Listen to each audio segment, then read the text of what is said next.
Oi? Será que você já se deu conta que boa parte do mundo como a gente conhece é um resultado das propriedades físicas e químicas da água, como por exemplo, o ponto de ebulição da água e a solubilidade de diferentes materiais em água?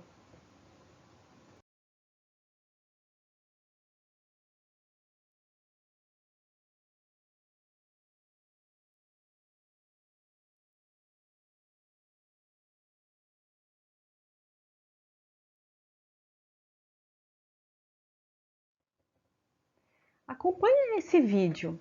Ele é um vídeo incrível sobre um mergulho em um lago congelado. Então esse lago ele está congelado na superfície, mas abaixo a água se mantém líquida e a vida aquática continua.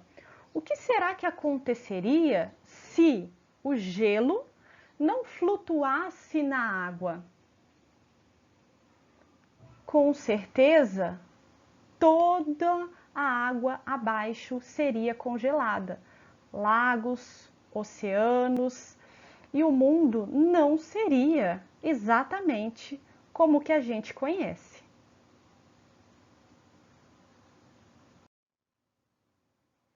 É importante que a gente entenda que essas propriedades, não só da água, né, mas de todas as substâncias, elas estão relacionadas com a sua estrutura química. Então, a água, por exemplo, né, sabemos que ela é representada pela fórmula H2O. Isso indica para gente que em uma molécula de água há um átomo de oxigênio e dois átomos de hidrogênio. Nessa figura a gente consegue ver então como que se forma a molécula, né? A gente já sabe que no caso da água, formada por oxigênio e hidrogênio, haverá uma ligação covalente entre esses átomos. Os elétrons estão sendo compartilhados. Mas a gente precisa pensar agora, né, como que esses átomos eles estão distribuídos no espaço e como que isso vai interferir na maneira como uma molécula de água interage com a outra. Para isso, nós vamos pensar daqui para frente em pontos importantes, que são geometria molecular, polaridade e interações intermoleculares, que são as interações entre moléculas. Todos esses pontos vão ajudar a gente a entender o que acontece na estrutura da água que faz com que seja possível manter a vida subaquática nos lagos congelados. Então vamos lá.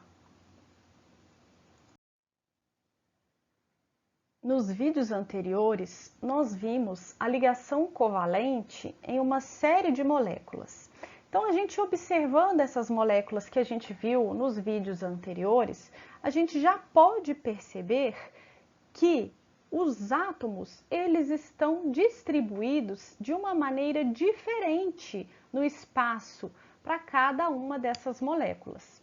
A forma como os átomos se distribuem no espaço, ou seja, como que esses átomos se distribuem ao redor do átomo central, que é aquele átomo que está no meio, né?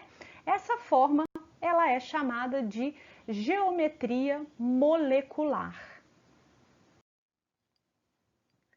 O que nos ajuda a explicar a forma como esses átomos se organizam ao redor do átomo central em uma molécula, ou seja, né, a sua geometria molecular, vai ser a teoria da repulsão dos pares de elétrons.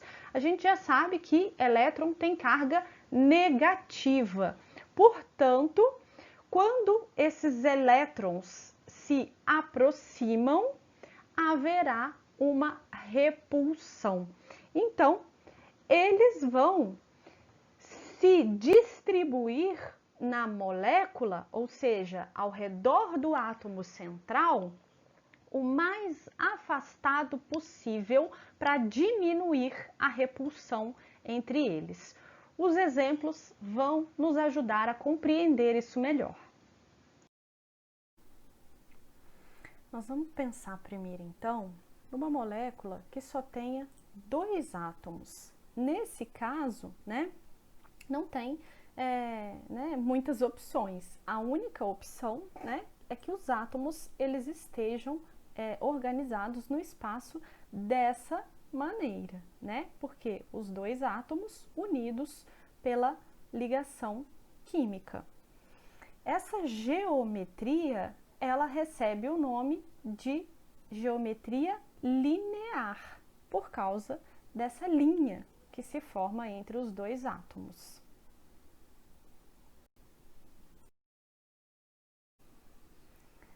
Pensando agora na molécula de CO2, então tem um carbono no meio, 2 oxigênios nas laterais, e os átomos também vão se organizar numa geometria linear.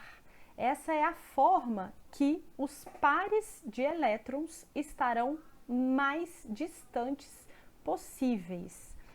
É importante perceber que não há pares de elétrons livres em cima do átomo central, que é o átomo de carbono. E aí temos a geometria linear. Isso é diferente da água. Por quê? Na água nós temos o oxigênio no meio, os 2 hidrogênios nas laterais, porém existem 2 pares de elétrons ao redor do átomo central, ou seja, o átomo de oxigênio tem 2 pares de elétrons que não estão sendo compartilhados com ninguém, São 2 pares solitários, mas eles estão ali, então eles também causam uma repulsão.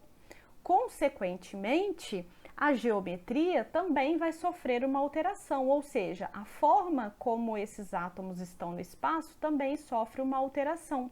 E ela não é mais linear. Agora, daquele ângulo que a gente tinha, que era de 180 graus, lá na ligação do CO2, o ângulo aqui é de 109,5 graus. Por quê? Por causa da presença desses pares de elétrons livres ou pares de elétrons solitários lá no átomo de oxigênio.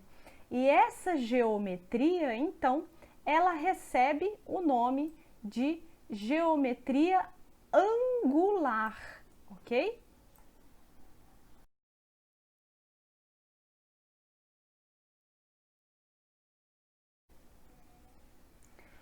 Olhando agora o caso do BF3, no BF3 é um boro, que é o átomo central, e ao redor dele existem 3 átomos. Também, no caso do BF3, não tem par de elétrons sobrando no boro. Todos os pares de elétrons do boro, eles estão envolvidos em ligações químicas. Eu não tenho nenhum par solitário, não tenho nenhum par sobrando. Então, a gente tem que acomodar aí os 3 pares de elétrons. E a forma como eles ficam mais distantes, é dessa maneira aqui, numa geometria que a gente chama de trigonal, porque está fazendo como se fosse um triângulo, tá? Então, é uma geometria chamada de trigonal plana, porque se a gente olhar, ó, ela é plana, percebam? Ó, ela é plana, então ela é a geometria trigonal plana. No caso do NH3, é o nitrogênio no meio e 3 hidrogênios ao redor. Porém, lá no nitrogênio vai ter também um par sobrando e isso vai alterar a geometria. Ela não é mais plana, olhem só. Ela não é mais plana e agora eu tenho, né, esse par de elétrons livres, eu tenho esse par solitário de elétrons que também causa repulsão e também ocupa um espaço ali, né, na molécula. Essa geometria, então, ela é chamada de pirâmide trigonal. Isso por quê? Porque se a gente olhar assim, ó, ela parece uma pirâmide trigonal porque a base dela é um triângulo. Então, NH3 tem geometria pirâmide trigonal.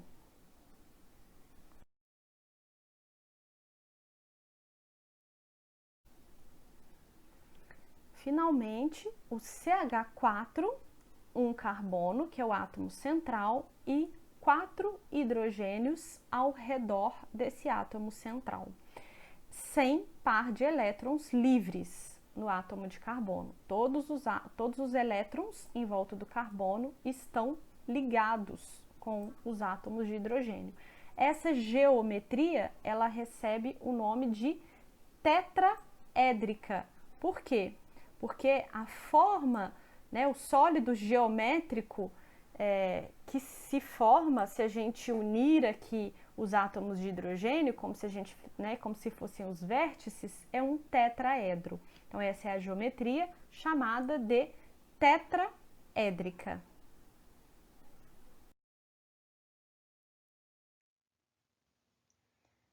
Portanto, a geometria molecular é a forma como os átomos se distribuem no espaço em uma molécula. E ela vale, então, para compostos onde há ligação covalente. Para determinar a geometria molecular, é importante olhar para o átomo central. E é importante ver duas coisas. Quantos átomos tem ao redor desse átomo central e se há pares de elétrons livres ao redor do átomo central.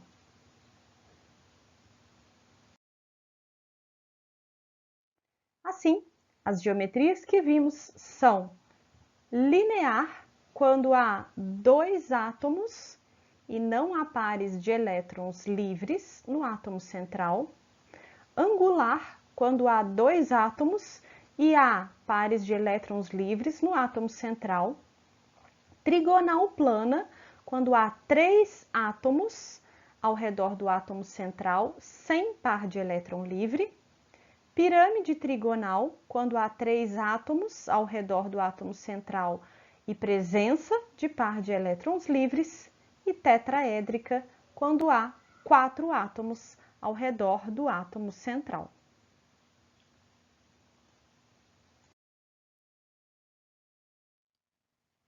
Nos próximos vídeos, veremos como a geometria molecular está relacionada com as propriedades das substâncias e com o mundo na forma como conhecemos. Eu espero vocês. Até lá!